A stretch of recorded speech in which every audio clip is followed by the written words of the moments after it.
La queratitis bacteriana es una infección de la córnea causada por bacterias, tal como dice su nombre, es decir, bacteriana. Y esto suele darse principalmente en la superficie de la córnea a causa de una lesión en dicha zona. Es en donde hay entrada para las bacterias, hongos e infecciones.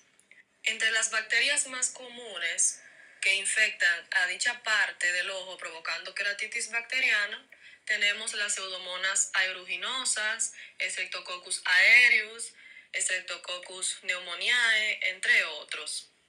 Esta afectación ocular suele ocasionar sequedad ocular, conjuntivitis infecciosa, suele provocarse por el uso prolongado de lentes de contacto. Cuando una persona se entra, un ejemplo, a una piscina con un lente de contacto, puede causarle una queratitis bacteriana. También en enfermedades autoinmunitarias, como por ejemplo el herpes y la blefaritis. En cuanto a la sintomatología de la queratitis bacteriana se refiere, vamos a ver que el paciente nos va a venir a consulta por un dolor insoportable, por enrojecimiento ocular, lagrimeo involuntario, fotofobia, como ya yo había dicho en el queratocono, que la fotofobia es prácticamente la hipersensibilidad a la luz. También hinchazón del párpado, prurito, es decir, picazón, sensación de cuerpo extraño y lo más común, la famosa visión borrosa. También están los signos que vamos a ver en consulta y es infiltrados corneales, como por ejemplo esos puntos blancos o grises dentro de la córnea. También están las úlceras corneales, también está el edema corneal, esa hinchazón que puede hacer que la visión se vea como borrosa. También está el defecto epitelial, es decir, que se puede ver esto en la tinción específicamente de fluorescina, se puede ver como una hendidura. También se puede ver la inyección conjuntival con un enrojecimiento debido a la dilatación de los vasos sanguíneos de la conjuntiva, como podemos ver en esta imagen. Secreción ocular purulenta, es decir, con pus. También se pueden ver los blefaropasmos. Estos son esos movimientos involuntarios por el párpado, es decir, el cierre involuntario y doloroso. También está la fotofobia, que se puede ver también en los síntomas, el lagrimeo excesivo, la disminución de la agudeza visual y la opacidad de la córnea, también como la hiperemia. Ya sabido esto, se puede tener en cuenta entonces que la córnea se va a caracterizar clínicamente hablando por una alteración en el epitelio corneal y en su estroma superficial. Es decir, se va a ver edema y la opacidad de la córnea como tal a causa de la pérdida de la transparencia corneal.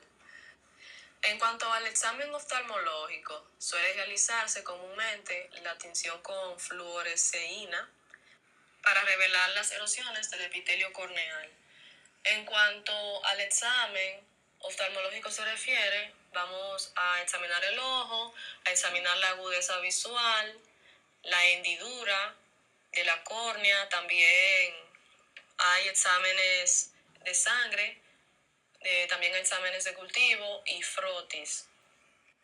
Por otro lado, la etiología de la queratitis bacteriana, como ya yo había dicho en un principio, suele darse a consecuencia de las defensas bajas oculares, es decir, a consecuencia principalmente de bacterias y enfermedades.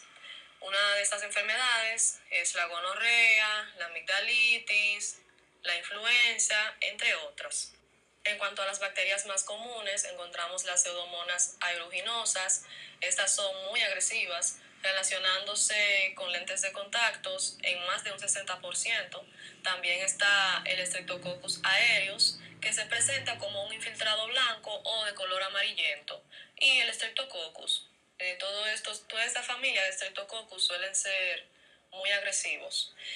El factor de riesgo está el uso como tal de lentes de contacto, un golpe o un traumatismo, una enfermedad en la superficie del ojo como una queratitis herpética, también está el ojo seco, blefaritis, también está el entropión, entre otras. También está también la inmunidad del ojo, la inmunidad, el sistema inmune de la persona como tal, si esta persona es diabética o no, si tiene una enfermedad de transmisión sexual.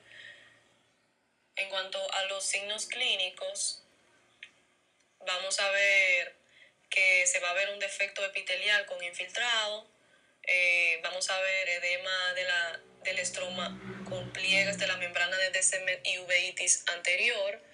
También se puede ver que esta afección progresa con una infiltración y hay hipopión de crecimiento.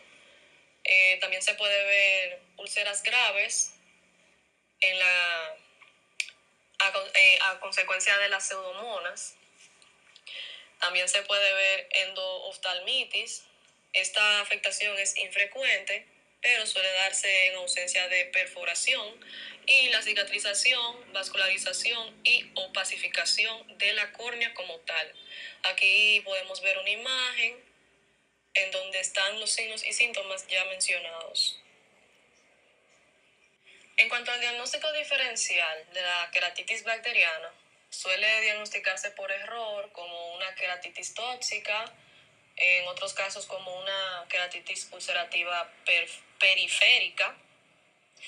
También se suele diagnosticar como infiltrados corneales inflamatorios estériles por lentes de contactos, queratitis por hongos, por micobacterias, por VHS, y se diagnostica mediante el raspado corneal.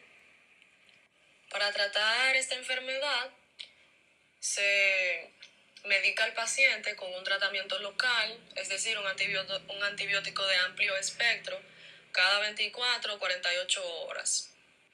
También se le indica monoterapia, fluoroquinolona, ciprofloxacino, también el monofloxacino y el gatifloxacino, como una nueva generación de resistencia a la generación anterior.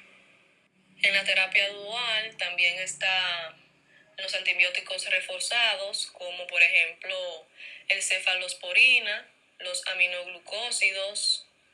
Estos suelen usarse principalmente para minimizar la cicatrización corneal causada ya sea por hongos, herpes simple o micobacterias, cuando hay un adelgazamiento significativo. En cuanto al antibiótico sistémico, estos no suelen administrarse, pero sí pueden ser útiles en una afectación sistémica o cuando hay un adelgazamiento corneal muy grave. Gracias.